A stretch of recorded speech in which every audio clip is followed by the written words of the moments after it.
இதே புதன்கிழமை as usual எப்பயும் போல் பருத்தி எடுத்துகிட்டு வந்தாச்சுங்க. இந்த பருத்தி எடுக்கிறப்ப தான் நான் நினைக்கிறது, இந்த வேலைக்கு போகிறவங்களாம் எப்படி தான் வீட்டையும் மெயின்டைன் பண்ணிவிட்டு வேலைக்கும் போயிட்டு எல்லாம் பண்ணுறாங்கன்னே தெரியல.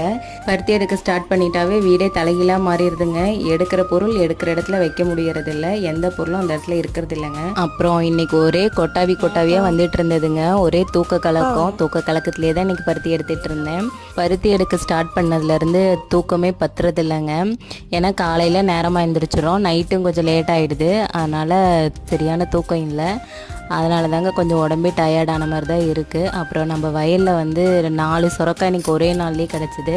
சரி ஆளுக்கு ஒன்றா வச்சுக்கலான்ட்டு நான் ஒன்று எடுத்துக்கிட்டு அவங்களுக்கு ஆளுக்கு ஒன்று கொடுத்தாச்சுங்க. அப்புறம் பருத்தி பஞ்சா உறவுனைங்களும் வந்துட்டாங்க. அவங்களுக்கும் வெயிட் போட்டு இடையெல்லாம் சொல்லிவிட்டு அதெல்லாம் எடுத்து உள்ளே வச்சாச்சுங்க. அதெல்லாம் நைட்டு போல் பசங்கள்லாம் கொட்டி எல்லாம் அள்ளி அட்டியில் போட்டாச்சுங்க. பாய்.